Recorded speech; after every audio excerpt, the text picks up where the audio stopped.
Bihar blasters ठरला president cup 2026चा पहिला विजेता. Tennis cricket sports federation of इंडियाच्या माध्यमातून गेल्या 6 दिवसांपासून ठाण्यातील दादोजी कोंडदेव स्टेडियममध्ये सुरू असलेल्या प्रेसिडेंट कप 2026चा समारोप रविवारी अत्यंत उत्साहात आणि दिमाखदार सोहळ्याने झाला. अंतिम फेरीत बिहार ब्लास्टर्स संघाने चुरशीच्या लढतीत विजय मिळवत पहिल्या प्रेसिडेंट कपवर त्यांचे नाव कोरले. Tennis cricket sports federation of इंडियाच्या माध्यमातून 31 मार्चपासून राष्ट्रीय स्तरावरील प्रेसिडेंट कप 2026 या स्पर्धेला सुरुवात झाली होती. राज्याचे उपमुख्यमंत्री एकनाथ शिंदे आणि अभिनेता सलमान खान यांच्या हस्ते या स्पर्धेच्या दिमाखदार सोहळ्याचा शुभारंभ झाला. देशातील 16 विविध राज्यातील संघ या स्पर्धेत सहभागी झाले होते. विविध साखळी सामन्यातून बिहार आणि उत्तर प्रदेश हे संघ अंतिम सामन्यात एकमेकांसमोर उभे ठाकले होते. अखेर चुरशीच्या सामन्यात बिहार ब्लास्टर्स संघाने विजय मिळवला. या सांगता समारंभाला बॉलिवूडचे दिग्गज अभिनेते संजय दत्त आणि सुनील शेट्टी यांची विशेष उपस्थिती लाभली होती. कार्यक्रमाची सुरुवात सुनील शेट्टी यांच्या उपस्थितीत झाली, तर अंतिम सामन्यापूर्वी जागतिक कीर्तीचे ड्रमवादक शिवमणी यांनी पुणेरी ढोलच्या साथीने सादर केलेल्या जुगलबंदीने संपूर्ण स्टेडियम मंत्रमुग्ध झाले. या सादरीकरणामुळे सोहळ्याची रंगत अधिकच वाढली. यावेळी बोलताना खासदार डॉक्टर श्रीकांत शिंदे यांनी स्पर्धेच्या यशाचा आनंद व्यक्त करत महत्त्वपूर्ण घोषणा केल्या. टेनिस क्रिकेटला व्यावसायिक स्वरूप देण्यासाठी आणि जास्तीत जास्त खेळाडूंना व्यासपीठ मिळवून देण्यासाठी प्रेसिडेंट कप आता वर्षातून 3 वेळा आयोजित केला जाणार आहे. या मालिकेतील दुसरे पर्व येत्या नोव्हेंबर महिन्यात पार पडणार असल्याचे त्यांनी जाहीर केले. विजेत्या बिहार ब्लास्टर्स संघाचे अभिनंदन करतानाच डॉक्टर शिंदे यांनी स्पर्धेत सहभागी झालेल्या सर्व खेळाडूंच्या खिलाडू वृत्तीचे आणि आयोजक समितीच्या नियोजनाचे कौतुक केले. क्रीडा रसिकांनी दिलेल्या उदंड प्रतिसादामुळेच ही स्पर्धा यशस्वी झाल्याचे त्यांनी नमूद केले. खेळाडूंना प्रोत्साहन देण्यासाठी या स्पर्धेचे बक्षीस स्वरूप अत्यंत भव्य ठेवण्यात आले होते. विजेत्या संघाला 1 कोटी रुपये आणि उपविजेत्या संघाला 50 लाख रुपये इतकी मोठी रक्कम बक्षीस स्वरूपात देऊन गौरवण्यात आले. ग्रामीण भागातील आणि टेनिस क्रिकेटमधील गुणवान खेळाडूंना आर्थिक पाठबळ मिळून त्यांना प्रेरणा मिळावी, हा यामागचा मुख्य उद्देश होता. या सोहळ्याला राज्याचे उद्योग आणि मराठी भाषा मंत्री तथा tennis cricket sports federation of इंडियाचे कार्याध्यक्ष डॉक्टर उदय सामंत, मंत्री दादा भुसे, खासदार नरेश म्हस्के, विधान परिषदेच्या माजी उपसभापती नीलम गोऱ्ही, भारताचे माजी क्रिकेटपटू चंद्रकांत पंडित, प्रवीण आमरे, अंडर-19 भारतीय महिला संघाची क्रिकेटपटू हार्ले गाला, आमदार Rajesh More, Ravindra Phatak, tennis cricket sports federation of India Maharashtra zone 1 चे अध्यक्ष अभिजित दरेकर यांच्यासह फेडरेशनचे सर्व प्रमुख पदाधिकारी आणि मान्यवर उपस्थित होते. ब्युरो रिपोर्ट, जनानीश. आपली माणसं, आपला देश, पाहत रहा जनादेश. धार्मिक द्वेष आणि संविधानाचा अवमान, नितेश राणेंवर गुन्हा दाखल करा. मुंब्रा येथील हिंदू संमेलनात मुस्लिम समुदायाबाबत आक्षेपार्ह विधाने करून धार्मिक द्वेष निर्माण करणे, डॉक्टर जितेंद्र आव्हाड यांच्या विरोधात चिथावणी देणे आणि संविधानिक मूल्यांची पायमल्ली करीत राष्ट्रीय सन्मानांचा म्हणजेच संविधानाचा अवमान केल्याप्रकरणी मत्स्य व्यवसाय आणि बंदरे विकास मंत्री नितेश राणे यांच्यावर गुन्हा दाखल करावा, अशी मागणी राष्ट्रवादी काँग्रेस शरदचंद्र पवार पक्षाचे जिल्हाध्यक्ष मनोज प्रधान यांनी केली आहे. या संदर्भात त्यांनी नौपाडा पोलीस ठाण्यात लेखी फिर्याद दिली आहे. नितेश राणे यांनी मुंब्रा येथील हिंदू संमेलनात मुंब्र्यातील मुस्लिम समाजाविषयी अनेक वादग्रस्त विधाने केली होती. आपण मंत्री आहोत म्हणून ठीक, नाहीतर डॉक्टर जितेंद्र आव्हाड यांना घरी जाऊ दिले नसते, असेही विधान त्यांनी केले होते. त्यांच्या या विधानाचा राष्ट्रवादी काँग्रेस शरदचंद्र पवार पक्षाने तीव्र शब्दात निषेध केला आहे. आज मनोज प्रधान यांच्या नेतृत्वाखाली महिलाध्यक्षा मनीषा भगत, युवक अध्यक्ष अभिजित पवार यांनी सहाय्यक पोलीस आयुक्त संभाजी जाधव आणि नौपाडा पोलीस स्टेशनचे वरिष्ठ पोलीस निरीक्षक अभय महाजन यांची भेट घेऊन नितेश राणे यांच्यावर गुन्हा दाखल करावा, अशी लेखी फिर्याद दिली. याबाबत पत्रकारांशी संवाद साधताना मनोज प्रधान म्हणाले, कसं आहे, आपल्या सगळ्यांनाच ठाऊक आहे, नितेश राणे भाषणात काही तथ्य नसलेलं आणि एका समाजाच्या विरोधात वारंवार बोलत असतात. आणि त्यांचा प्रयत्न असाच असतो की दोन समाजांमध्ये तेढ निर्माण व्हावी, भांडणं व्हावी आणि ज्याचा फायदा एका पक्षाला व्हावा. आता 4 तारखेला ते कौसा या ठिकाणी आले. त्यांचं भाषण म्हणजे शॉकिंग होतं. ते एक मंत्री आहेत. मंत्रिपदाची शपथ घेताना त्यांनी सर्व धर्म समभाव हा पण त्यातला एक भाग होता. त्यांनी जे त्या ठिकाणी केलं ते एक तर हिंदू मुस्लिमांमध्ये द्वेष कसा होईल, की मद्रासांमध्ये डॉक्टर इंजिनियर नाही तर अतिरेकी कसे घडवतात, अशा पद्धतीचं त्यांनी वक्तव्य केलं. त्यांनी जितेंद्र आव्हाड साहेब आमचे जे नेते आहेत त्यांच्यावर वक्तव्य केलं. आपल्या माध्यमातून मी त्यांना सांगू इच्छितो की त्यांनी ही कॉन्स्टिट्युएन्सी नीट स्टडी करावी. तिथे कळवा आणि मुंब्रा असे 2 भाग आहेत. त्याच्यात कळव्यामध्ये 2 लाखहून जास्ती हिंदू मतदार आहेत आणि तिथे देखील जितेंद्र आव्हाड साहेब 40,000 मतांनी पुढे आहेत. तुमचा जो कणकवलीचा विजय आहे तो 56,000नी झाला आणि 96,000नी आमचे साहेब या ठिकाणून निवडून आले. त्यामुळे तुम्ही बोलत असताना विचार करून बोलावा. तुम्हाला मी आपल्या सगळ्यांच्या माध्यमातून सांगतो की ज्या पद्धतीने राहुल गांधी आले तेव्हा फक्त 2-5 लोकांनी काळे झेंडे दाखवले होते, पण पुन्हा एकदा जर तुम्ही ठाणे शहरात गेलात तर राष्ट्रवादी जोरात तुमच्या विरोधात आंदोलनाला उतरेल, हे ठामपणे मी सांगू इच्छितो. आव्हाड साहेबांबद्दल, शिवाजी महाराजांबद्दल किंवा कुठल्याही समाजाबद्दल बोलताना विचार करून बोलावा. आणि आपल्या माध्यमातून एक शेवटची गोष्ट मी राज्यपाल साहेबांना सांगू इच्छितो की जी शपथ त्यांनी घेतली त्याच्या विरोधात ते जाऊन काम करतायत, म्हणून त्यांचा राजीनामा त्यांनी घ्यावा.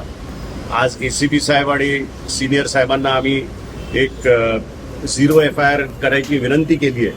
त्याबद्दल ते काय करतात ते पुढच्या 24-48 तासात आम्हाला कळेल. कसं आहे, त्यांनी एक गोष्ट त्यांनी समजून घेतली पाहिजे की ठीक आहे, त्यांना हिंदूंनी मतदान केलं असेल, पण जेव्हा ते मंत्रिपदाची शपथ घेतात ना तेव्हा ते हिंदूंचे मंत्री नसतात, ते सर्वसामान्य जनतेचे मंत्री असतात, ज्याच्यात हिंदू, मुस्लिम, शीख, ईसाई सर्व जातीचे लोक असतात. त्यामुळे त्यांनी अशा पद्धतीने विचार सोडून द्या. मुंब्र्याचे नाव मुंब्रादेवी करण्याबाबत पत्रकारांनी विचारले असता जनतेला जे अपेक्षित असेल तेच होईल.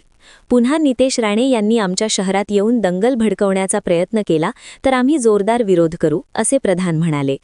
तर स्थानिक नगरसेविका तथा महिलाध्यक्षा मनीषा भगत यांनी आगरी कोळी समाजाच्या देवींना आम्ही बाया म्हणतो, या बायांना मुंब्रा देवी असे म्हटले जाते.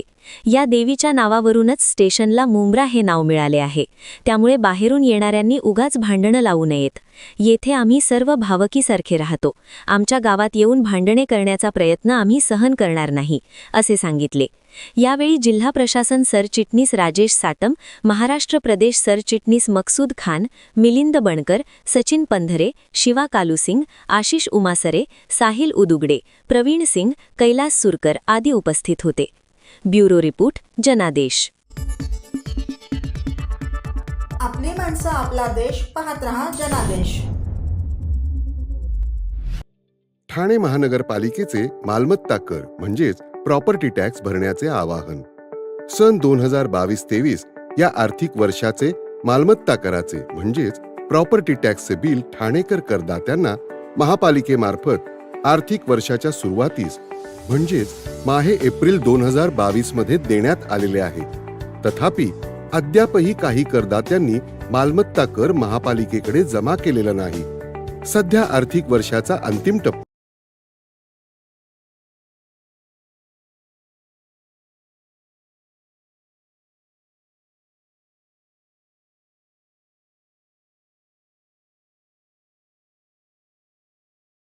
जप्त करण्यात येत असून मालमत्तेचा जाहीर विक्रीद्वारे लिलाव करून कराची रक्कम वसूल करण्यात येत आहे. मालमत्तेस पाणी पुरवठा करण्यात येणारे नळ संयोजन खंडित करण्यात येत आहेत. त्याचप्रमाणे थकीत मालमत्ता करावर 2% व्याज आकारले जात असल्याने भरावयाची रक्कम वाढत आहे. आपला मालमत्ता कर propertytax.thanecity.gov.in या लिंकद्वारे तसंच गुगल पे, फोनपे, पेटीएम याद्वारे ऑनलाईन पद्धतीने करण्याची सुविधा उपलब्ध करून दिली आहे. शनिवार, रविवार व सार्वजनिक सुट्टीच्या दिवशी नागरिकांना मालमत्ता कर भरणे सोयीचे व्हावे याकरता महापालिकेचे मालमत्ता कर संलग्न कार्यालय या दिवशी कार्यान्वित ठेवण्यात आलेले आहे. तरी मालमत्ता कर वसुलीची अप्रिय कारवाई टाळण्याच्या दृष्टिकोनातून मालमत्ता कर भरून महापालिकेस सहकार्य करावे. धन्यवाद. आपली माणसं आपला देश पाहत रहा जनादेश. कोर्ट माफिया 2.0 ठाणे शहरातील सर्वात मोठी पिकलबॉल स्पर्धा. ठाणे शहराच्या क्रीडा विश्वात नुकताच कोर्ट माफिया 2.0 या स्पर्धेचा मोठा धमाका पार पडला. ठाणे शहरातील सर्वात मोठी पिकलबॉल टूर्नामेंट म्हणून या स्पर्धेने एक नवा विक्रम प्रस्थापित केला आहे. या पिकलबॉल स्पर्धेचे आयोजन निशांत कणकोशे, चिराग मालवडकर व यश जोगळेकर यांनी केले आहे. उद्देश मुळात हा जो गेम आहे हा म्हणजे एक 1.5 वर्षापूर्वी आपल्या शहरात म्हणजे त्याचं हे झालंय, इंट्रोड्यूस झालाय म्हणू शकतो. आणि म्हणजे जगातला फास्टेस्ट ग्रोईंग स्पोर्ट आहे आता हा. म्हणजे तुम्हाला भविष्यातल्या पुढच्या 5-10 वर्षात फक्त पिकलबॉलच दिसणार आहे. लोकांना हळूहळू जसा जसा गेम समजत चाललाय तसा तसा लोक म्हणजे सगळे लहान 10 वर्षापासून ते 70 वर्षापर्यंत आमच्याकडे प्लेयर्स आहेत. आज एवढी 200 लोक आज ठाण्यातली इथे खेळलेली आहेत. आणि आमच्याकडे डोंबिवली, नवी मुंबई, तुमचं मीरा रोड इथून प्लेयर्स येत आहेत. जुहू, अंधेरी इथून चांगला प्रतिसाद मिळतोय. आणि गेम म्हणजे प्रत्येक वयोगटासाठी हा बनलेला गेम आहे. गॅजेट प्रेमींना हेच सांगेन की घरी बसून तुम्ही व्हिडिओ गेमवर हे खेळत बसण्यापेक्षा स्वतः एक फिजिकल चांगली ऍक्टिव्हिटी होण्यासाठी महत्वाचं आहे. आणि कुठला ना कुठला तरी एक स्पोर्ट तुम्ही आयुष्यात खेळला पाहिजे. आज 200 स्पर्धक सहभागी झाले होते. पुढच्या आठवड्यात आणखीन 200 सहभागी होतील. ही स्पर्धा 3 दिवस चालणार आहे. 5 एप्रिल, 11 आणि 12 एप्रिल. आपल्याकडे काही म्हणजे कोर्ट ओनर आहेत की जे स्वतः खेळतात आणि त्याच्यामुळे त्यांनी या खेळाचा प्रचार होण्यासाठी स्वतः भाडं कमी केलेलं आहे की लोक खेळू द्या. ते बरेच आपली अशी मंडळी आहेत की ज्यांनी हे कोर्ट बनवलंय आणि लोकांना खेळण्यासाठी एक एनकरेजमेंट देत आहेत. ठाणेकरांना हेच आवाहन करेन की जास्तीत जास्त जेवढं खेळता येईल तेवढं खेळा. आणि हा स्पोर्ट तर खूप पुढे जाणार आहे. आज अमेरिकेतला एक पहिल्या नंबरचा स्पोर्ट आहे हा. पण त्याची जनजागृती आम्ही करतोय. हे छोटंसं माध्यम आहे. जेवढं होईल तेवढं आम्ही करू या खेळासाठी. ही ऐतिहासिक स्पर्धा 5 एप्रिल रोजी गावंडबाग येथे मोठ्या थाटामाटात पार पडली. तसेच ती दिनांक 11 एप्रिल आणि 12 एप्रिल 2026 रोजी पिकल अड्डा, श्रीरंग सोसायटी येथे मोठ्या उत्साहात पार पडणार आहे. या स्पर्धेसाठी ॲमेट्युअर पिकलबॉल असोसिएशन ऑफ ठाणेचे अध्यक्ष माननीय नगरसेवक श्री मनोहरजी डुमरे, सदस्या श्रीमती वैदेही गुप्ते, पिकलबॉल ठाणे अध्यक्ष श्री ऋषी गांगोली, ज्येष्ठ खेळाडू श्री अजय देशपांडे, श्रीमती सुनीता देशपांडे, श्री रमेश मसुरेकर, श्री आनंद पवार व सिद्धार्थ वागडे तसेच इतर मान्यवर उपस्थित होते. पिकलबॉलला ऊर्जा मिळायचं मुख्य कारण म्हणजे आपले कोर्ट माफियाचे जे ऑर्गनायझर्स आहेत तसे खूप चांगली माणसं जी आहेत त्यांना हा गेम डेव्हलप करण्याचे खूप प्रयत्न करतायत ते. आणि त्यामुळे नवे कोर्ट्स ओपन होत आहेत, इतके चांगले टुर्नामेंट्स ऑर्गनाईज होत आहेत, त्यामुळे आणखीन वाढत आहे हा गेम. अतिशय आता जनजागृती तर होतेच आहे याची, पण आता सध्या काय की शाळेतून सुद्धा हा गेम हळूहळू इंट्रोड्यूस होतोय हा गेम.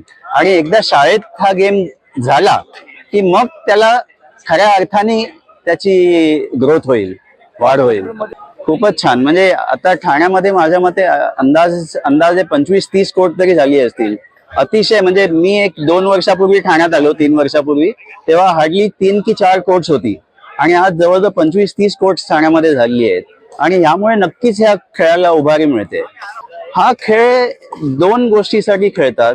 एक तर फिटनेससाठी तुम्हाला हे होतो आणि एंटरटेनमेंट, आणि दुसरं काय, तुम्ही इतक्याच माणसांना, इतक्या मित्रांना भेटता, नव्या मित्रांना भेटता, तो एक ऍडिशनल बेनिफिट आहे या गेमचा.